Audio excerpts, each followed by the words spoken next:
নতুন করে ক্ষোভ বঞ্চনা সৃষ্টি হলো।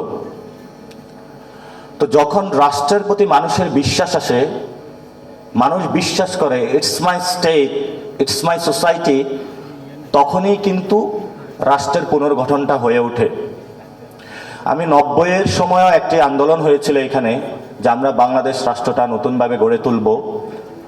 সকল পলিটিক্যাল পার্টির মধ্যে চুক্তি হয়েছিল, কিন্তু সেই চুক্তি নামার পরে সবাই আমাদের জনগণের সাথে আবার বিট্রাই করলো। তারপরে গত 15 বছর আমরা রাষ্ট্রের যে গাঠনিক প্রক্রিয়া রয়েছে, রাষ্ট্রের যে ইন্ডিপেন্ডেন্ট যে বডিগুলো থাকার কথা, প্রত্যেকটা বডিকে হলো দোষে দেওয়া হয়েছে। আমি একটা একটা করে আসি। স্বাস্থ্য ব্যবস্থা হলো আপনার পকেটে যদি টাকা থাকে আপনি ল্যাবে যেতে পারবেন, আর ইউনিভার্সিটির স্টুডেন্ট হলে সর্বোচ্চ হলো মেডিকেল সেন্টারে যাইতে পারবে, 2টা নাপা ট্যাবলেট ধরাইয়া দিবে। সর্বোচ্চ জেলে ঢাকা মেডিকেলে যাইতে পারবে এবং প্রথমে ঢোকার সময় হলো ওইখানে হলো ওয়াশরুম দেখলে বমি আসে। তো স্বাস্থ্যর যে পলিসি বাংলাদেশে এই পর্যন্ত গাঠনিক প্রক্রিয়ায় আমাদের স্বাস্থ্য ব্যবস্থার কোনো পলিসি আসে নাই। শিক্ষা ব্যবস্থায় যদি আমরা যাই, শিক্ষা ব্যবস্থা হলো কয়েক ধারা করে রাখা হয়েছে। স্কুল, কলেজ, ইউনিভার্সিটি, স্কুলে যাই, বড় বড় প্রতিষ্ঠান আছে, ম্যাথের টিচার নাই। আমাদের শিক্ষা ব্যবস্থার কোনো পলিসি নাই যে বাংলাদেশ রাষ্ট্রের শিক্ষা ব্যবস্থা কেমন হবে। ফলত এখানে স্টুডেন্টদের মধ্যে খুব বঞ্চনা সৃষ্টি হয়েছে। আমি যে স্টেট চাই, যে পড়াশোনাটা চাই, এই স্টেট এটা আমার না। তখন সে এটা গঠন প্রক্রিয়ার জন্য মাঠে নেমে এসেছে। অর্থনৈতিক ব্যবস্থা যান, অর্থনৈতিক ব্যবস্থাটা হয়েছে কয়েকটা ফ্যামিলির, কয়েকটা ব্যক্তির, যেখানে মুক্তিযুদ্ধের আমরা একটা চুক্তিনামায় সবাই একসাথে বলেছিলাম, রক্ত দিয়েছিলাম, একটি সাম্যের সোসাইটি আমরা গড়ব।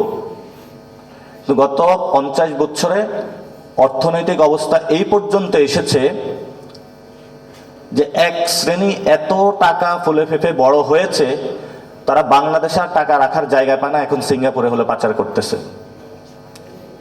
ফলত আমার আপনার যারা রয়েছে, আমাদের সোসাইটিতে যারা রয়েছে, আমাদের কাছে এই রাষ্ট্রটা ট্রাস্ট বা ক্রেডিবল জায়গায় মনে হচ্ছে না।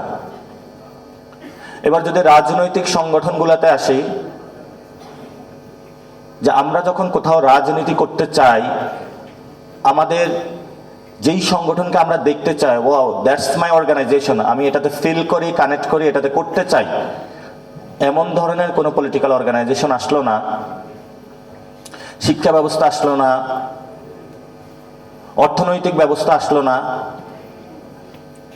এবং গত 15 বছরে জুডিশিয়ারিকে ব্যবহার করা হয়েছে, ন্যায় বিচারের জন্য যাওয়া হয়েছে, স্কুল কলেজ থেকে বাচ্চাদেরকে ধরে নিয়ে জেলের মধ্যে রিমান্ডে দেওয়া হয়েছে। মা কান্না করতে করতে উকিলের কাছে গিয়েছেন, বলেছেন আমার ছেলের মুক্তি প্রয়োজন। কোর্ট রায় দিয়েছে মুক্তি দেওয়া যাবে না, উপর থেকে হুকুম আছে কাউকে মুক্তি দেওয়া যাবে না, কোনো বিচার বলতে কিছু ছিল না। তখন মানুষের মধ্যে যে খুব বঞ্চনা সৃষ্টি হয়েছিল, সেই থেকে 24-এর গণ অভ্যুত্থান হয়েছিল।